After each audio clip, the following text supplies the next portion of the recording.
ಇವತ್ತು ನೀವು ಪಾರ್ಟಿ ಮಾಡ್ಕೊಂಡು ಹೊರಡೋರು ತುಂಬಾ ಓವರ್ ಇದಾದ್ರೆ ಮನೆಗೆ ಬಿಡ್ತೇವೆ ಅನ್ನುವಂತ ಮಾತನ್ನ ಹೇಳಿದ್ರಿ. ಆದ್ರೆ ಆ ತರದಿಲ್ಲ, ಅವರೇ ವ್ಯವಸ್ಥೆ ಮಾಡ್ಕೋಬೇಕು ಅನ್ನೋಂತ ಮಾತನ್ನ ಕಮಿಷನರ್ ಹೇಳಿದ್ದಾರೆ.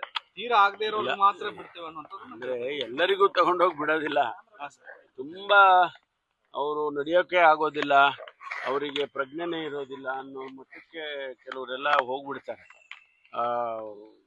ಎಂಜಾಯ್ಮೆಂಟ್ ಮಾಡುವಾಗ. ಸೊ ಅಂಥವರಿಗೆ ನಾವಲ್ಲಿ ಒಂದು ಏನೋ ರೆಸ್ಟಿಂಗ್ ಪ್ಲೇಸ್ ಅಂತ ಮಾಡಿರ್ತಾರೆ, ಒಂದು 15 ಕಡೆ ಮಾಡಿದ್ದಾರೆ. ಅವ್ರನ್ನ ಅಲ್ಲಿ ಫಸ್ಟು ಕರ್ಕೊಂಡು ಹೋಗಿ ಅಲ್ಲಿ ಸೋಬರ್ ಆಗೋವರೆಗೂ ಅವ್ರನ್ನ ಇಟ್ಕೊಂಡಿರ್ತಾರೆ. ಆಮೇಲೆ ಅವ್ರ ಅಡ್ರೆಸ್ ತೊಗೊಂಡು ಆಮೇಲೆ ಅವ್ರನ್ನ ಮನೆಗೆ ಕಳಿಸ್ಕೊಡೋ ವ್ಯವಸ್ಥೆ ಮಾಡ್ತೀವಿ. ಯಾಕೆಂದರೆ ನಾಳೆ ಏನಾಗುತ್ತೆ, ವಿಶೇಷವಾಗಿ ಹೆಣ್ಮಕ್ಳು ಅವರಿಗೆ ಆ ಸಂದರ್ಭದಲ್ಲಿ ಅವರು ಯಾವ್ಯಾವ ಪರಿಸ್ಥಿತಿಯಲ್ಲಿ ಇರ್ತಾರೆ ಹೇಳಕ್ಕೆ ಬರೋದಿಲ್ಲ, ಕಾನ್ಷಿಯಸ್ ಇರೋದಿಲ್ಲ. ಅವ್ರಿಗೆ ಯಾರು ಏನು ಬೇಕಾದರೂ ಮಾಡ್ಬೋದಲ್ಲ. ಆ ಸೇಫ್ಟಿಗೋಸ್ಕರ ನಾವು ಈ ಕ್ರಮ ತಗೊಳಕ್ ಮಾಡ್ತಾ ಇದ್ದೀವಿ. ಬೇರೆ ಬೇರೆ ಪರ್ಪಸ್ ಏನಿಲ್ಲ. ಬೇರೆಯವ್ರು ಯಾರು ಕೂಡ ಮಿಸ್ಯೂಸ್ ಮಾಡ್ದಂಗೆ ನೋಡ್ಕೋಬೇಕಲ್ಲ. ಓವರ್ ಸ್ಟೇಟ್ ಹೇಗಿದೆ ಸರ್? ಎಲ್ಲ ಕಡೆನೂ ಇಡೀ 30 ಜಿಲ್ಲೆಗೂ ನಾವು ಸೆನ್ಸಿಟೈವ್, ಹುಬ್ಳಿ, ಮಂಗಳೂರು ಈ ಥರದ್ದು ಜಿಲ್ಲೆಗಳಲ್ಲಿ ಸ್ವಲ್ಪ ಈ ಥರದ ಆ್ಯಕ್ಟಿವಿಟೀಸ್ ಏನೋ ಎಂಜಾಯ್ ಮಾಡೋದು, ಬೀದಿಗೆ ಬರೋದು, ಬಾರ್ ಪಬ್ಬು ಅವೆಲ್ಲ, ಅದಕ್ಕೆ ಸ್ವಲ್ಪ ಇನ್ಸ್ಟ್ರಕ್ಷನ್ಸ್ ಕೊಟ್ಟಿದ್ದೇವೆ.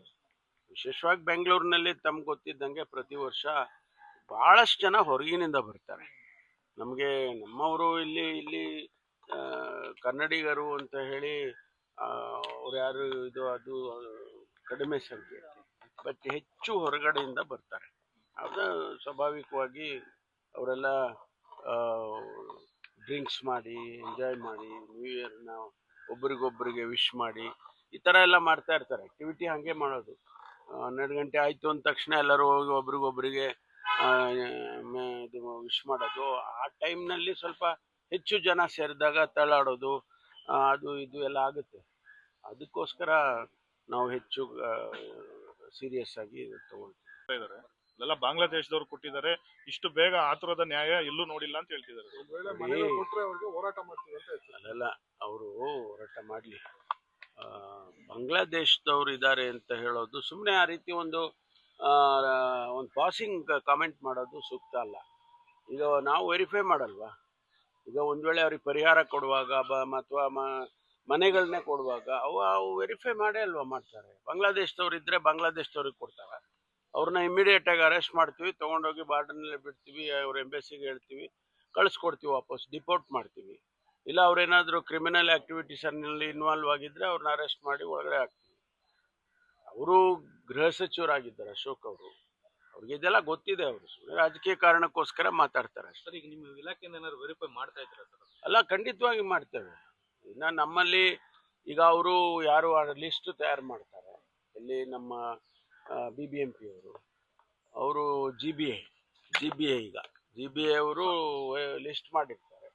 ಅದನ್ನು ವೆರಿಫೈ ಮಾಡಿ ಅವರಿಗೆ ಅವ್ರು ಎಲ್ಲಿಯವರು, ಏನು, ಎಷ್ಟು ದಿವಸದಿಂದ ಬೆಂಗಳೂರಿನಲ್ಲಿ ಇದ್ದಾರೆ, ಆ ಜಾಗದಲ್ಲಿ ಎಷ್ಟು ದಿವಸದಿಂದ ಇದ್ದಾರೆ, ಅದೆಲ್ಲ ವೆರಿಫೈ ಮಾಡಿ ಅಲ್ವಾ ಮಾಡೋದು. ಸರಿ, ಬಾಂಗ್ಲಾ ವಲಸಿಗರಂತ ಹಿಂದೆ ಸಿಕ್ಕಾಪಟ್ಟೆ ಸುದ್ದಿಗಳಾಗ್ತಾ ಇತ್ತು. ಈಗ ಅವ್ರನ್ನೆಲ್ಲ ಕಡಿವಾಣ ಹಾಕೋ ನಿಟ್ಟಿನಲ್ಲಿ ಏನೆಲ್ಲ ಕ್ರಮಗಳಾಯ್ತು? ಅಲ್ಲ, ನಾವು ವೆರಿಫಿಕೇಶನ್ ಮಾಡ್ತಾನೆ ಇರ್ತೀವಿ. It's a continuous process. ಒಂದಿನ ಮಾಡಿ ಒಂದು ವಾರ ಡ್ರೈವ್ ಮಾಡಿಬಿಟ್ಟು ಬಿಟ್ಬಿಡೋದಿಲ್ಲ. ಯಾರು ಅನಧಿಕೃತವಾಗಿ ಕರ್ನಾಟಕದಲ್ಲಿ ಇರ್ತಾರೆ, ಬರೀ ಬೆಂಗಳೂರು ಸಿಟಿ ಒಂದೇ ಅಲ್ಲ. ಈಗ ಉದಾಹರಣೆಗೆ ಕಾಫಿ ತೋಟದಲ್ಲಿ ಕೆಲಸ ಮಾಡ್ತಾರೆ ಅಂತ ಹೇಳ್ತಾರೆ. So we will verify. ನಾವಾಗಲೇ ಆ ಕಾಫಿ ತೋಟದ ಮಾಲೀಕರಿಗೆ ತಿಳಿಸಿದ್ದೀವಿ, ನೀವು ಯಾರನ್ನ ಕೆಲಸಕ್ಕೆ ತಗೊಳ್ತೀರಾ ಅವರ ಬ್ಯಾಕ್ಗ್ರೌಂಡನ್ನು ನೀವು ಚೆಕ್ ಮಾಡಿ ಪೊಲೀಸ್ ಸ್ಟೇಷನ್, ಜುರಿಸ್ಟಿಕ್ಷನಲ್ ಪೊಲೀಸ್ ಸ್ಟೇಷನ್ಗೆ ಹೇಳಬೇಕು ಅಂತ. ನಮ್ಮವರು ಹೋಗಿ ವೆರಿಫೈ ಮಾಡ್ತಾರೆ. ಪೊಲೀಸ್ನವರು ಕೂಡ ಹಾಗಾಗಿ ಪ್ರತಿ ಕಾಫಿ ತೋಟದಲ್ಲಿ ಹೋಗಿ ವೆರಿಫೈ ಮಾಡಿ ಓನರ್ನ ಕರೆಸ್ಕೊಂಡು ಎಷ್ಟು ಜನ ನೀವು ಕೆಲಸಕ್ಕೆ ಇಟ್ಕೊಂಡಿದ್ದೀರಾ, ಯಾರು ಇವರು ಏನು ಅಂತೆಲ್ಲ ವೆರಿಫೈ ಮಾಡ್ತಾರೆ.